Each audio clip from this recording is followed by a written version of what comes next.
welcome to my YouTube channel HR educational hub मरমৰ ছাত্ৰ ছাত্ৰীসকল আজি আমি আলোচনা কৰিম যে তোমালোকৰ আজমল সুপাৰ 40 ফাৰ্স্ট ফেজ আৰু সেকেন্ড ফেজ এক্সামটো হৈ গল এতিয়া থাৰ্ড ফেজ এক্সামটো কেতিয়া হ'ব আৰু সেই ফাৰ্স্ট যেটো তোমাৰ থাৰ্ড ফেজ এক্সাম আছে সেই এক্সামত তুমি কেনেকৈ ৰেজিষ্ট্ৰেচন কৰিবা বা তুমি কেনেকৈ এপ্লিকেশন কৰিবা সেই বিষয়ে মই আজি এই ভিডিওটো আলোচনা কৰিম তোমালোকে ভিডিওটো শেষলৈকে স্কিপ নকৰাকৈ তোমালোকে ভিডিওটো চাই থাকা এতে সা আজমল সুপাৰ 40 তোমাৰ এক্সাম কেতিয়া হ'ব আৰু তুমি কেনেকৈ এপ্লাই কৰিবা হেতু সোৱাৰ কাৰণে তোমালোকে প্ৰথমতে ক্ৰোম ব্ৰাউজাৰ বা যিকোনো ব্ৰাউজাৰ এটা ওপেন কৰি লবা ওপেন কৰি লোৱাৰ পিছত তোমালোকৰ যেটো আজমল সুপাৰ 40 যেটো মেইন ওয়েবসাইট আছে তোমালোকে তাতে যাবা এটা আজমল সুপাৰ 40 এটো মেইন ওয়েবসাইট হয় তোমালোকে ইয়াতে গলে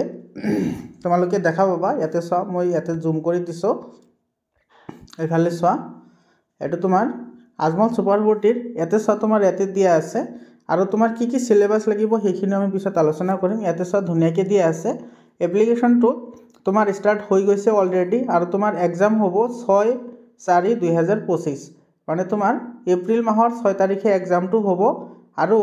তোমালোকে এটো কেনেদৰে প্ৰিপাৰেচন কৰিবা তোমালোকে মোৰ চেনেলটো সাবস্ক্ৰাইব কৰি ৰাখা মই গোটেইখিনি তোমালোকক প্ৰিপেয়াৰ কৰাম গতিকে তোমালোকে টেনচন লোৱাৰ কোনো দৰকাৰ নাই ফাৰ্স্ট ফেজ আৰু সেকেন্ড ফেজত মোৰ চেনেলৰ থ্ৰুদি বহুত কেজনী এডমিশন পাইছে গতিকে তোমালোকেও এডমিশন পাবা তো ইয়াতে সোৱা তোমাৰ এপ্লিকেশন তুমি কেনেকৈ কৰিবা তো তুমি এপ্লিকেশন কৰাৰ কাৰণে তুমি ইয়াতে ক্লিক কৰিবা মোবাইলেৰেও কৰিব পাৰা ইয়াতে ক্লিক কৰিলে এটো সোৱা তোমালোকৰ ইয়াতে এপ্লিকেশন এনেকুৱা এটা ফৰ্ম আহিব এই ফৰ্মটো তোমালোকে ফিল আপ কৰিব লাগিব ঠিক আছে ইয়াতে ফেজ 3 আৰু ইয়াতে তুমি ইয়াতে সোৱা চেকিং এডমিশন ক্লাস তুমি কোন ক্লাছত এডমিশন লবা এটো তোমাৰ ক্লাস 11 ৰ কাৰণে হ'ব আৰু তোমাৰ চ্যালেঞ্জাৰ্স গ্ৰুপৰ কাৰণে হ'ব ঠিক আছে তোমাৰ যেটো থাৰ্ড ফেজ যেটো এক্সাম হেতু কিন্তু ক্লাস 9 ৰ কাৰণে নোপোৱা ঠিক আছে তো এটো তোমাৰ হয় 11 হ'ব লাগিব নহলে চ্যালেঞ্জাৰ্স গ্ৰুপ যেটো আছে হেতু তোমাৰ হ'ব লাগিব ঠিক আছে তুমি এটো সিলেকশন কৰিবা সিলেকশন কৰাৰ পিছত এতে সা in which location of Ajmal super 40 do you want to study তাৰ মানে আজমল সুপাৰ 40 তোমালোকে জানা 4টা ব্ৰাঞ্চ আছে তো 4টা ব্ৰাঞ্চৰ তুমি ক'ত ল'ব বিচাৰা হেতু তুমি লিখিব লাগিব তাৰ পিছত তোমাৰ ইয়াতে নামটো লিখিব লাগিব এতে তোমাৰ ডেট অফ বাৰ্থ আহিব তোমাৰ জেন্ডাৰ আহিব ৰিলিজন আহিব তাৰ পিছত তুমি ইয়াতে লিখিব লাগিব যে তুমি দিব্যাংগন হয়নে বা পিডব্লিউডি হয় নেকি এটো লিখিব লাগিব আৰু তোমাৰ পাৰ্সোনাল ডিটেইলছত তোমাৰ ফাদাৰস নেম লিখিব লাগিব ফাদাৰস অকুপেশন হোৱাটসঅ্যাপ নাম্বাৰ এটো মাকৰ নাম এটো মাকৰ অকুপেশন মানে মাকে তোমাৰ কি কৰে হাউসৱাইফ হলে হাউসৱাইফ লিখিবা নহলে যদি সাৰ্ভিস কৰে তোমালোকে সাৰ্ভিস লিখিবা মোবাইল নাম্বাৰ দিবা তাৰ পিছত তোমাৰ পোস্টেল এড্ৰেছ তোমালোকে সব পোস্টেল এড্ৰেছ আৰু যেটো মোবাইল নাম্বাৰ আছে সেই নাম্বাৰ কেটা মোবাইল নাম্বাৰ আৰু পোস্টেল এড্ৰেছ কিন্তু ভালদৰে দিবা কাৰণ তোমালোকৰ কিছুমান বাইবষ্টতো কিছুমান লেটাৰ আহিব পাৰে বা মোবাইল নাম্বাৰত হোৱাটসঅ্যাপ আহিব ঠিক আছে তো হোৱাটসঅ্যাপত তোমাৰ ইনফৰমেশনবোৰ সিহঁতে প্ৰভাইড কৰে গতিকে তোমালোকে মোবাইল নাম্বাৰটো ভালদৰে দিবা এৰ পিছত পিন কোড তাৰ পিছত আহিব ষ্টেট ডিস্ট্ৰিক্ট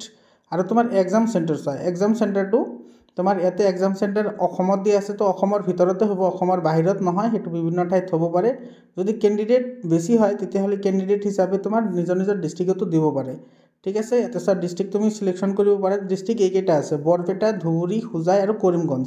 এইকেটা ডিস্ট্ৰিক্টত তুমি এক্সাম দিব পাৰিবা তো তোমাৰ যেটো ওচৰত হয় হেতু তুমি সিলেক্ট কৰিবা ঠিক আছে তাৰ পিছত তোমাৰ সেন্টাৰ এটা সেন্টাৰটো সিলেক্টটো অটোমেটিক্যালি সিলেক্ট হ'ব তোমালোকে হেতু ফৰমেশন কৰাৰ পিছত এখিনি ফিল আপ কৰাৰ পিছত কিন্তু ইয়াতে অপচনটো আহিব মই ফিল আপ কৰা নাই কাৰণে অপচনটো আহা নাই তোমালোকে ফিল আপ কৰিবা ফিল আপ কৰিলে ইয়াতে অপচনটো আহি যাব তাৰ পিছত তোমাৰ ইয়াতে সোৱা আপলোড পাসপোৰ্ট ফটো তোমালোকৰ ইয়াতে এটা ফটো লাগিব আৰু এটা সিগনেচাৰ লাগিব এখিনি ফিল আপ কৰাৰ পিছত তোমালোকে সাবমিট বাটনত ক্লিক কৰিবা ক্লিক কৰাৰ পিছত তোমালোকৰ এপ্লিকেশন ফৰ্ম কৰা হৈ যাব আৰু তাৰ পিছত তোমালোকৰ এডমিট লেটাৰ আহিব আৰু এডমিট লেটাৰত তোমালোকৰ এডমিট কাৰ্ডত তোমালোকৰ লিখা থাকিব যে ক'ত এক্সাম হ'ব কেতিয়া এক্সামটো 4 তাৰিখে হ'ব আৰু ক'ত হ'ব হেতু আৰু তোমাৰ টাইমটো তাতে মেনশন কৰা থাকিব তো তোমালোকে এনেকে তোমালোকে থাৰ্ড ফেজৰ কাৰণে কৰিব পাৰিবা যেটো থাৰ্ড ফেজ আছে হেতু কিন্তু কেৱল ক্লাস 11 ৰ কাৰণে হ'ব মই বাৰে বাৰে কৈ আছো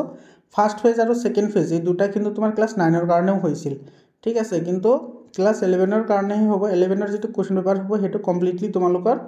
10 ৰ ওপৰত বেছ কৰি হ'ব যেহেতু তোমালোকে বোৰ্ড এক্সাম দিছে গতিকে তোমালোকৰ কোনো প্ৰবলেম নহয় আৰু মই তোমালোকৰ লগত আছো তোমালোকে যাতে তাতে সিলেকশন পা হেতু বিষয় মই গুটেখিনি তোমালোকক দেখুৱাই দিম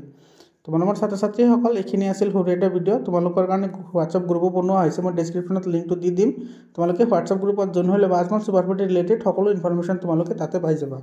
তোমালোকৰ ছাত্ৰ ছাত্ৰীসকল এখিনিয়ে তো তোমালোকক ধন্যবাদ জনাইছো ভিডিওটো হেকলৈকে চোৱাৰ কাৰণে